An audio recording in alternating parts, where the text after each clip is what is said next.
What is up, guys? Ghost here, and welcome back to some more Plane Domination, I suppose you could call it.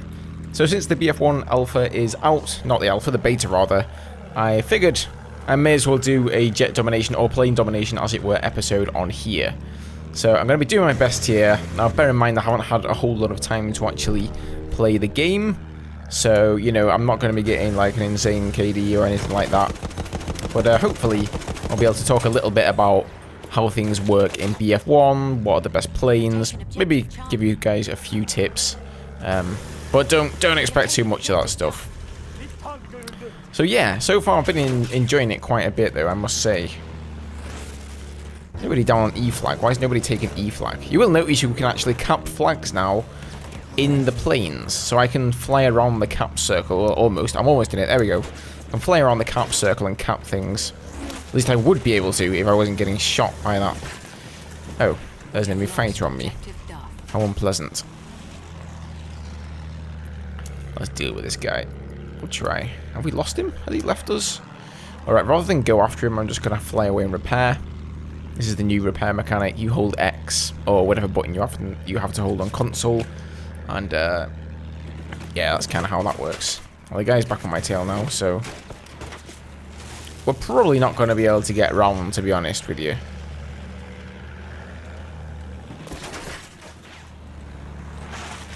Let's try doing the old seat switch.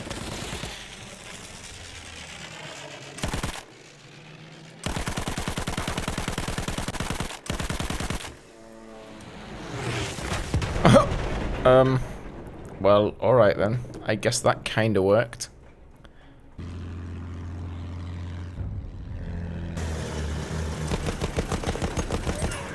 Whoa, I almost didn't see those two guys down there then. I could have gotten them both if I'd have been a bit quicker about it. That guy looks like he's just lying down and sniping, so we're going to cut double back and try and find him again. There he is. You ain't going nowhere, Punk Buster. Quite the ironic name. That guy, for some reason, is shooting at me. I seem to have a side gunner here. Or a rear gunner, I suppose you could say. That's pretty nice. Let's try and land our bombs on this Jeep here. Ah, he's moved, so it's not going to hit him. The bombs are actually really hard to hit. You kind of have to aim the bombs before you get to your target because they will bounce. The distance that they bounce depends on your trajectory and also your altitude. So you kind of have to... It's a lot of trial and error. It's not really like where you drop a Jade on it. It will drop exactly where you want it to drop. It's going to be a lot of trial and error figuring out at what elevation, how much you're going to need to lead your target by. And even then, they have quite a large drop time, so targets can move out the way. So you can see how much I'm having to lead this guy by in order to do damage to him. He's trying to pull a maneuver on me, guys. There we go, got him. I'm surprised I still have this gunner, to be honest with you. It's you know, having the gunners in Battlefield it's kind of nice, but it's like it's one of those temporary things that you can jump in the gunner seat if there's a good time for it, but it's not like a thing you're going to stay in the majority of the time. I mean, you're not really going to line up any nice kills on the ground being in the gunner seat.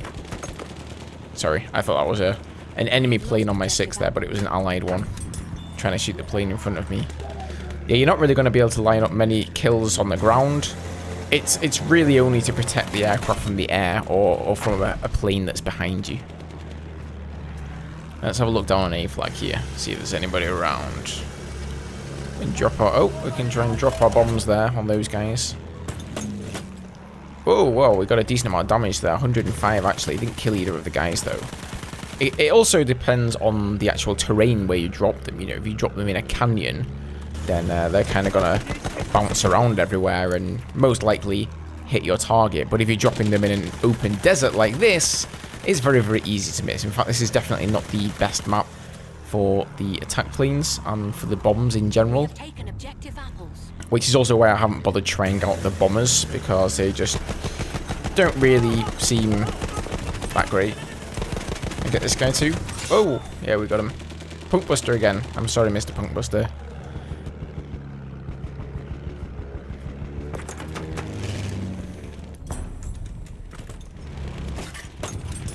Oh, those guys got wrecked.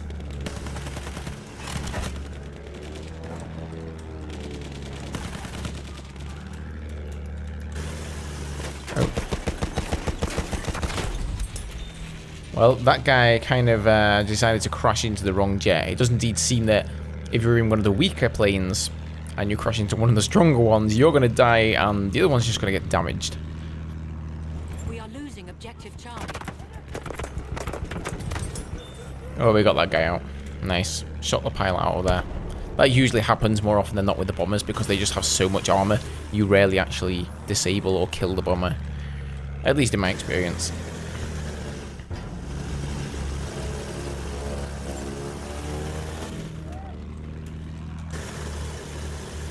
Oh, two guys behind a rock over there.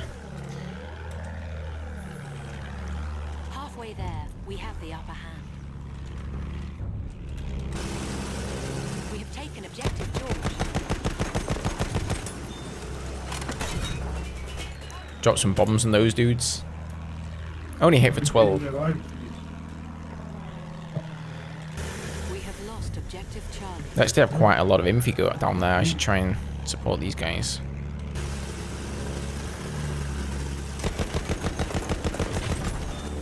Like, you can see how much splash the main cannons have. It's just insane compared to how difficult it is to kill infantry in BF4. And on the flip side, the bombs are actually the difficult thing to get kills with. I have played the other map that was available. Oh, speak of the devil.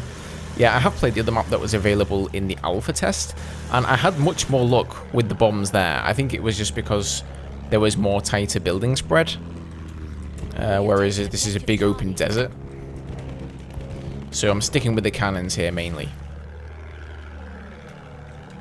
Looks like this game I'm doing pretty okay in the attack jet, so I'm probably not going to have to switch to the fighter. But I'll most likely show you guys that in another video. Right, let's help cap this. Pretty effective actually if you have a gunner in the back there and there's two of you in the air. Adds to the cap speed. It's very nice to be able to actually literally help your team out taking some flags whilst in a vehicle, because that was one of my main pet peeves in Battlefield 4. Jesus.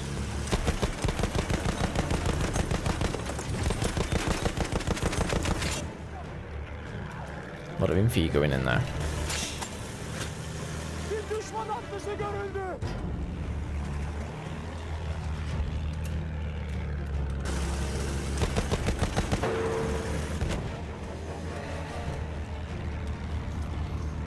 Do a quick repair here. We're almost winning this one. Almost got it in the bag.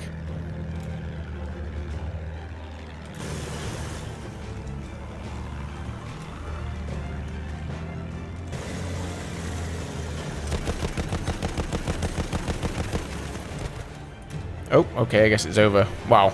No chance to pull up the plane there at the end. We just died. That's probably going to count as a death for me as well, isn't it? Oh, nice. I got the kills per deaths thingy. So how do we do? 15-1. Not bad. I'll take it. Obviously not the longest game ever, so like not an insane score or anything, but what can I say, guys? I'm quite enjoying the planes in BF1. It's going to take a while to learn them properly and see what they're properly capable of, but here's a little bit of a first impression for you guys at least. Anyway, I hope you guys enjoyed this episode. I know it's been a really long time since I've done Battlefield in general, but also Jet Domination. Hopefully I'm going to get music on and we're going to do some wingman stuff on here as well, which should be interesting with like an attack plane and the fighter, or maybe just an attack plane and one of us gunning. I don't know, we'll see how it goes. Anyway, thanks for watching, guys. Have a good one, and I'll see you next time.